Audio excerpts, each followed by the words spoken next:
Confessions are like the tides. Once they start, they cannot be stopped.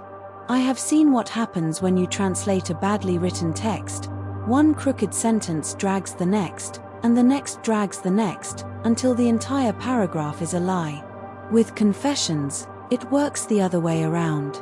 One truth drags another, and another. And by the time you want to stop, it is too late, because the truth has a weight of its own that does not obey the person who released it. That morning, in the lighthouse, someone opened the first floodgate. And the water did not stop coming in until we were all drowning. I did not sleep. I sat on the bed, staring at the gap where the folder had been, my mind running at a speed my body could not follow. I went over every name, every possibility. Who knew I had that folder? Who had had the chance to enter my room? Who had a reason to take it? The answer was simple: everyone. I came down at dawn. The storm had not eased. If anything, it had worsened. The wind whistled through the metal joints of the lighthouse with a sharp, constant sound, like a trapped animal. The waves struck the cliffs with such force that the entire structure vibrated. Every few minutes, a jolt stronger than the rest made the windows tremble. In the kitchen I found Celia. She was sitting at the table with a cup of coffee between her hands, motionless, staring at a fixed point on the wall. But she did not have the expression of someone who had slept badly. She had the expression of someone who had made a decision. "Sit down," she told me, without looking at me. "I am going to bring everyone down." Celia summoned them with the same efficiency with which she must have conducted forensic evaluations for 30 years. She went up to each room, knocked on each door, and with a sentence that brooked no argument brought them all down to the common room. Martin arrived first. His eyes were swollen and his hands were shaking, and he sat on the sofa farthest from the fireplace, as if he wanted to disappear into the shadows. Then Inns, silent, with her camera hanging from her neck like a shield. Then Hugo, with his hair disheveled and his jaw clenched, standing by the window because sitting down would have meant accepting that this was going to last. Lola was last. She stayed in the doorway, leaning against the frame, arms crossed. She did not fully enter, as if she wanted the option of leaving. And I sat in a corner, close to the door, close to Lola, far from Hugo. Celia stood in the center of the room. Her hair was pulled back and her glasses were on. She seemed taller than the day before. Or perhaps it was that we had grown smaller. "One of us is dead," she said. No inflection. No emotion. Like someone reading a diagnosis. "One of us is a killer. And we are all here because of something that happened 20 years ago. So we are going to talk. Now." No one answered. The wind filled the silence with a long howl that seemed to come from inside the earth. "That is not a suggestion," Celia added. And she sat down. And she waited. She was the one who spoke first. Of course.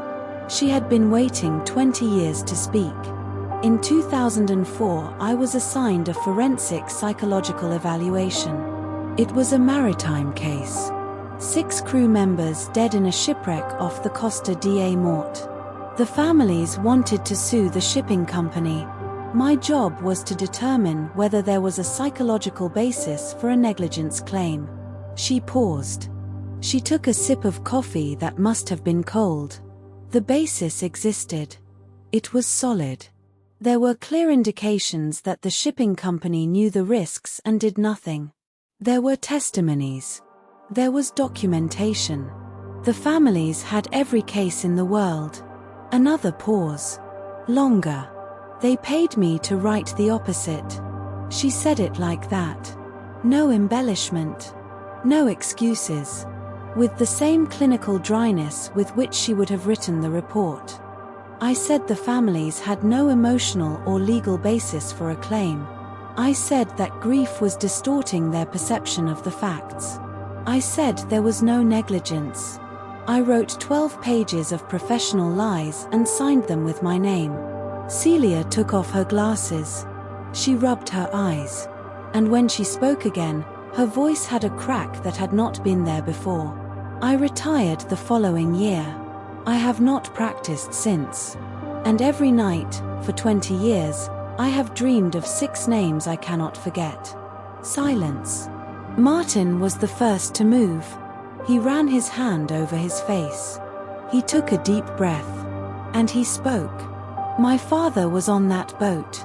He said it crying. Not the way men cry in movies, with a dignified tear and a trembling chin.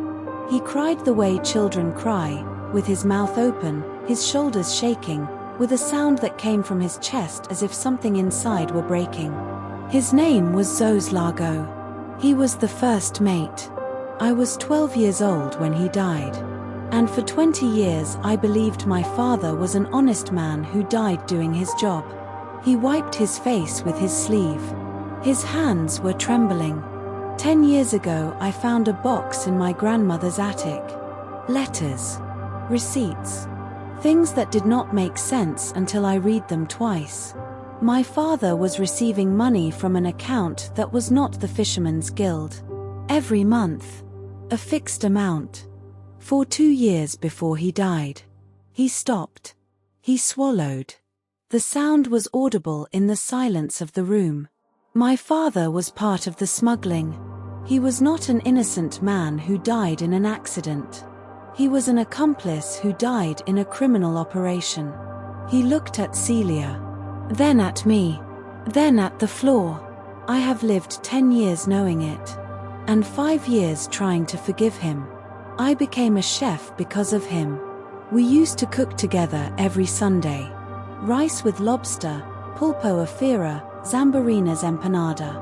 Every dish I learned from his hands. And when I discovered what he was, every recipe became poisoned. I closed the restaurant. I stopped cooking. I stopped doing the only thing that connected me to him, because every time I lit a burner I saw his hands and thought, those hands also loaded packages. Martin fell silent. He sat hunched on the sofa, his hands between his knees, trembling. Nobody touched him. Nobody knew how. After Martin there was a long silence. Everyone was looking at Inns. She knew it. She held the camera against her chest as if it were a bulletproof vest. I have nothing to say. Inns. Celia's voice was a scalpel. Your surname appears in the shipwreck documents. We know it. You know it. Inns closed her eyes. When she opened them, they were the eyes of a different person. A person who had been hiding behind the camera for a long time. My father was Manuel Sedera. She said it like someone dropping a weight they have been carrying so long it has become part of their body. The shipowner. The owner of the fleet. The one who organized everything. Devastating silence. A silence that had shape. That occupied space.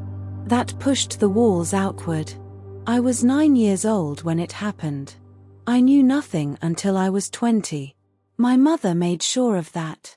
She changed my school, took me away from Galicia, built me a clean childhood in Barcelona. But surnames are not erased. And when I started searching for my father on the internet, I found what I found. Inns was looking at the camera she held in her hands. She turned it slowly, as if searching for an angle that did not exist. He died 5 years ago. In his bed. Peacefully. Without anyone ever holding him accountable.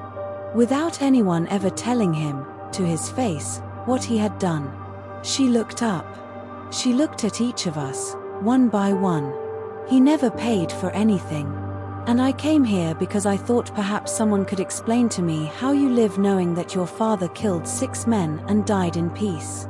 No one had that answer. No one does. All eyes turned to Hugo. He was standing by the window, his back to the group, watching the storm. Or pretending to watch it. His shoulders were tense as steel cables. Hugo. Celia again. Patient. Relentless. Hugo turned. And what I saw on his face was not guilt. Not fear. It was rage. A cold, controlled rage. The rage of a lawyer who knows that any word can be used against him. "This is madness," he said. His voice was steady. Too steady. I was a junior lawyer 20 years ago. I did my job. I represented a client. I presented a case. Period. Hugo. Period. He slammed the windowsill with his open palm. The sound cracked through the room like a gunshot. I am not going to sit here and confess anything because I have nothing to confess. It was just another case. One of hundreds. I did not kill anyone. I did not turn off any lighthouse. I did not pay anyone. I did what lawyers do, represent their clients. If that seems like a crime to you, take me to court. He stepped away from the window. He walked toward the door. He stopped in front of me. "And you," he said, lowering his voice to a whisper that cut deeper than a shout. "You brought us here. You set up this trap. If anyone is responsible for Roman being dead, it is you." I did not answer. Because he was right. Not entirely right. But right enough for it to hurt. Hugo turned on his heel and walked toward the staircase. "Wait." Lola's voice crossed the room like an anchor falling to the bottom of the sea. Hugo stopped. We all stopped. Because Lola had not spoken during the entire gathering. And when she spoke, she did so with a voice I had never heard from her. It was not the voice of the lighthouse keeper. It was the voice of something older. More broken. Lola stepped away from the doorway.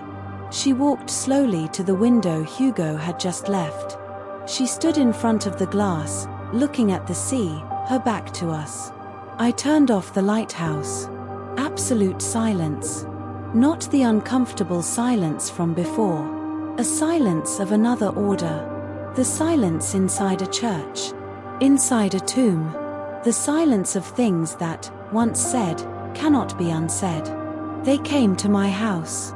2 men. I did not see their faces. It was night. They said if I did not shut off the signal for 47 minutes, they would kill my son. Lola rested her forehead against the glass. The fog from her breath clouded the pain and disappeared and reappeared, like a tide in miniature. Braze was 3 years old. He was sleeping in the room upstairs. In his crib, with the stuffed octopus his grandmother had given him. 3 years old. He could not even count to 10. Her voice did not tremble. That was the worst part. That it did not tremble. I turned off the signal. I sat in the control room, in the dark, and I counted the minutes. 47 minutes. I counted them one by one. And at the 23rd minute I heard something. A distant sound. Metal against rock. Then screams. Then nothing. Lola pulled away from the glass. She turned. Her eyes were dry. They had been dry for 20 years. I turned the signal back on. I went up to Braze's room. He was asleep, hugging the octopus. He had not noticed a thing. Pause. He has never noticed a thing. He is 23 years old. He studies marine biology in Vigo. He thinks his mother stayed in the lighthouse because she loves the sea. A short laugh, without humor, that sounded like a cough. I love the sea the way you love an executioner who spared your life. I looked at Lola and saw what I had not seen before, that the lighthouse was not her home. It was her cell. That she had been serving a sentence for 20 years that no one had imposed on her except herself. 20 years without leaving. Without straying more than 100 meters from the tower. 20 years tending the light she had extinguished, night after night, as if repetition could erase the 47 minutes in which she left the sea in darkness.